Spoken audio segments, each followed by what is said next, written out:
नमस्कार दोस्तों, स्वागत है आपका पोस्ट ऑफिस कोचिंग में। और आज हम एक इम्पॉर्टेंट लेटर पे डिस्कस करने वाले हैं। जैसा आपने हमारे जो थंबनेल में देख ही लिया होगा, आज हम जिस इम्पॉर्टेंट बात पे डिस्कस करने वाले हैं वो है limited transfer facility on request of A GDS सेवक गाइडलाइंस। जो हमारे जीडीएस भाई है उनके ट्रांसफ़र के लिए जो न्यू गाइडलाइंस आई हैं उनको डिस्कस करेंगे। इसमें काफ़ी चेंजेस आए हैं और आप देख सकते हैं कि 10 अक्टूबर को ये जो है नोटिफिकेशन आया है। और मैं 10 अक्टूबर को ही वैसे तो वीडियो बना रहा हूँ, लेकिन आपके पास एक दिन लेट पहुँचेगी, ठीक है, 11 को पहुँचेगी। ओके, ये एक काफ़ी लेंथी डॉक्यूमेंट है, आप देख सकते हैं। तो इस पूरे पीडीएफ को पढ़ने की ज़रूरत नहीं है आपको।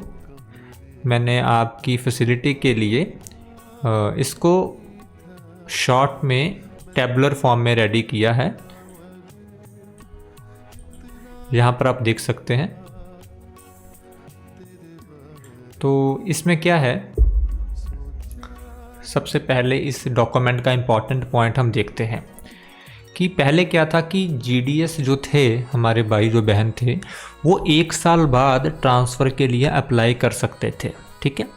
लेकिन अभी क्या है कि उनकी जो सर्विस है वो 2 साल की कर दी गई है। मतलब कि 2 साल बाद वो ट्रांसफ़र के लिए अप्लाई कर सकते हैं और वो सर्विस कंटिन्यूस सर्विस होनी चाहिए।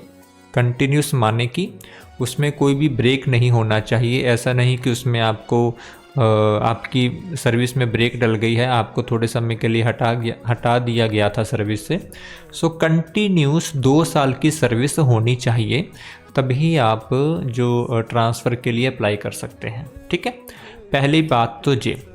दूसरा देखिए कि जो भी हमारे जीडीएस भाई जिनकी जो ज्वाइनिंग है वह 1 जुलाई 2024 से पहले हुई है, can apply with just 1 year of service. वो क्या है, वो 1 साल की सर्विस के बाद भी अप्लाई कर सकते हैं। लेकिन ये जो फैसिलिटी है सिर्फ 31 दिसंबर 2025 तक ही अवेलेबल है, ठीक है।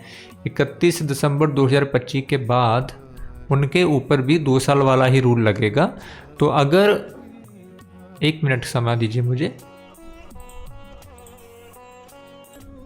और अगर वो सभी जीडीएस जिनकी ज्वाइनिंग 1 जुलाई 2024 से तो पहले की है, लेकिन उन्होंने 31 दिसंबर 2025 तक अप्लाई नहीं किया, तो उनको भी जो 2 साल की अभी शर्त रखी है ना, उनको वही फॉलो करनी पड़ेगी। तो उनका ट्रांसफ़र भी फिर 2 साल के बाद ही होगा, ठीक है।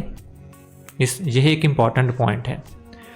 थोड़ी वीडियो लेंथी हो जाएगी, इन्फॉर्मेटिव है आपके लिए। और ट्रांसफ़र चांसेस की बात करें, अगर तो आप लड़के हैं तो आप अपने पूरे करियर में 2 बार ट्रांसफ़र ले सकते हैं। अगर आप महिला हैं या लड़की हैं तो आप 3 बार चांसेस ले सकते हैं।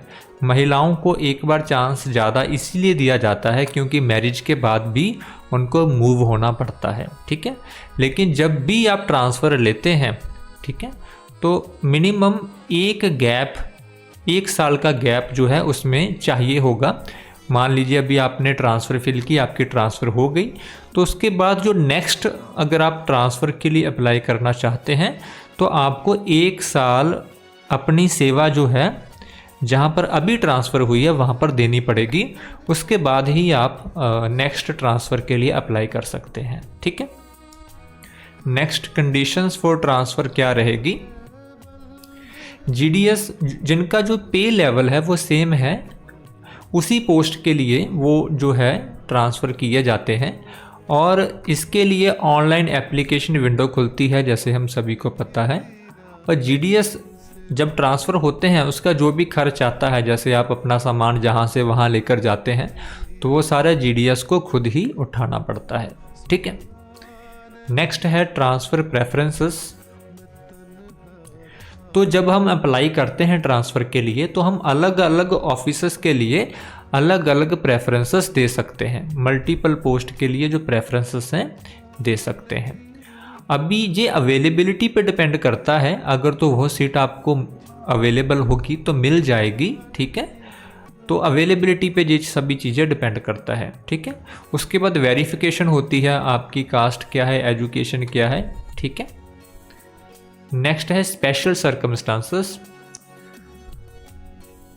इसके बारे में पढ़ेंगे। अगर कोई जीडीएस भाई ऐसा है जिसके खिलाफ अभी कोई एडमिनिस्ट्रेटिव या डिसिप्लिनरी एक्शन या उसके खिलाफ कोई केस जो है अभी पेंडिंग पड़ा है, तो इस एप्लीकेशन को फिर ब्लॉक किया जा सकता है। सिंपल सी लैंग्वेज है कि अगर आपके खिलाफ कोई चार्जेस हैं तो आपकी ट्रांसफ़र को रोका जाएगा, ठीक है।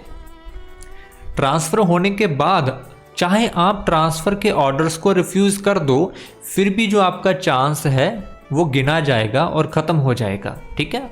आपका ट्रांसफ़र हो गया, आपको लगा कि ये ऑफिस मेरे लिए ठीक नहीं है और आपने इसको रिफ्यूज़ कर दिया, चाहे आप वहाँ पर नहीं गए तो भी आपका जो चांस होता है वो ख़त्म हो जाएगा, ठीक है। ट्रांसफ़र प्रायोरिटाइजेशन की बात करें तो जो जीडीएस डिसेबल है, डिसेबल मीन्स दिव्यांग है या फिर वो विकलांग है, उनको प्रायोरिटी दी जाएगी और देनी भी चाहिए। हम एक डेमोक्रेटिक कंट्री में रहते हैं, ठीक है। और जो स्पाउस ग्राउंडेड प्रायोरिटी होती है उनको भी प्रायोरिटी दी जाती है। जैसे मान लीजिए लड़की की शादी हो गई है, उसको अपने हस्बैंड के पास जाना है तो उनको भी प्रायोरिटी मिलेगी और सीनियर जीडीएस को भी प्रायोरिटी मिलेगी। अभी सीनियर किस बेसिस पे डिसाइड होगा, ज्वाइनिंग डेट पे, ठीक है, डेट ऑफ बर्थ के और डेट ऑफ बर्थ पे, ठीक है। इन दोनों के बेसिस पर डिसाइड होगा कि कौन जो जीडीएस है वो सीनियर है, ठीक है। एप्लीकेशन जैसे हमें पता है कि हमें ऑनलाइन ही एप्लीकेशन के लिए अप्लाई करना होता है, उसके लिए जो शेड्यूल है वो आपको बता दिया जाएगा, ठीक है। और गाइडलाइंस क्या है कि हमें ऑनलाइन प्रोसेस को फॉलो करना है। जो डिविजनल हेड है, सुप्रिटेंडेंट सर है, वह वैकेंसीज को और एप्लीकेशंस को मैनेज करते हैं। और अगर आपका इन सभी जो मैंने अभी आपके साथ डिस्कस किया है इसके अलावा कोई डाउट है तो आप अपने डिविजनल हेड से, सुप्रिटेंडेंट सर से या सीनियर सुप्रिटेंडेंट सर से जो कांटेक्ट है कर सकते हैं, ठीक है। इसके अलावा कुछ और important point, frequency of transfer,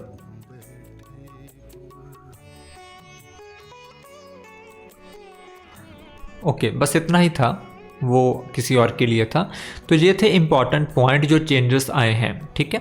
I hope कि आपको इससे फ़ायदा हुआ होगा।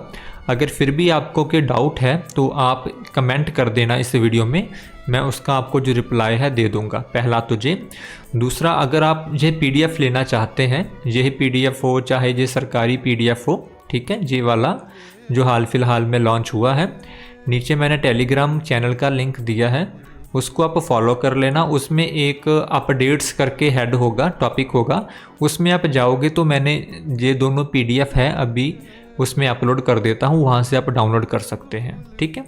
और इस चैनल को ज़रूर सब्सक्राइब कर लीजिएगा ऐसे और अपडेट्स के लिए, ठीक है। वीडियो को लाइक कर सकते हैं और शेयर कर सकते हैं, ठीक है। अभी के लिए दोस्तों, हाँ एक इम्पॉर्टेंट बात तो आपको बताना भूल गया, अगर प्रेजेंटली आप जीडीएस हैं और एमटीएस और पोस्टमैन की प्रिपरेशन कर रहे हैं तो कहाँ पर हैं भैया जी, आप कहाँ पर हो, यहाँ पर हैं आप, तो आप हमारे जो बैच है, स्पेशल बैच एमटीएस और पोस्टमैन, उसके लिए ज्वाइन कर सकते हैं। यह लाइव प्लस रिकॉर्डेड बैच रहेगा, मतलब कि अगर आप लाइव देखेंगे तो लाइव देख सकते हैं, नहीं तो आपको रिकॉर्डेड क्लासेस मिलेंगी, ठीक है। हमारा जो पोस्ट ऑफिस कोचिंग का ऐप है एंड्रॉयड का, चाहे iOS हो, उसमें आप डाउनलोड कर सकते हैं, लिंक आपको डिस्क्रिप्शन में मिल जाएगा। सभी आपको क्लासेस मिलेगी, PO guide part 1, definition, product and services, mathematics, GK, previous year question paper, PDF notes, mock test में सेक्शनल मॉक भी रहेगा और फुल मॉक भी रहेगा। बाकी पोस्टमैन के लिए पोस्टल मैनुअल जो है 6-7 वो अलग से दिए जाएंगे। Student support, well organised content, doubt clear session, सारा कुछ रहेगा, ठीक है। इसके लिए अगर आप डेमो लेना चाहते हैं, ये जो हमारा नंबर है इस पर आप व्हाट्सएप कर सकते हैं, आपको डेमो क्लासेस मिल जाएगी, उसके बाद आप अपना डिसीजन जो है ले सकते हैं। कोर्स की वैलिडिटी 1 साल रहेगी, जब तक नेक्स्ट ईयर एग्ज़ाम नहीं हो जाता तब तक इसकी वैलिडिटी रहेगी। और सेम ही MTS के लिए भी है, ठीक है। MTS में थोड़ा सिलेबस कम होता है पोस्टमैन से, तो अगर आप पोस्टमैन की प्रिपरेशन कर रहे हैं तो MTS के लिए अलग से बैच नहीं लेना है आपने, वो पोस्टमैन के बैच में ही MTS का सारा सिलेबस कवर होता है, ठीक है। बाकी सारी डिटेल आप इस नंबर पे व्हाट्सएप पे हेलो भेज दीजिएगा, सब कुछ आपको मिल जाएगा। डिस्क्रिप्शन में भी काफ़ी डिटेल है, वहाँ पर आप पढ़ लेना। अभी के लिए दोस्तों मैं आपसे विदा चाहता हूँ। अभी के लिए जय हिंद, जय भारत, जय जवान, जय किसान।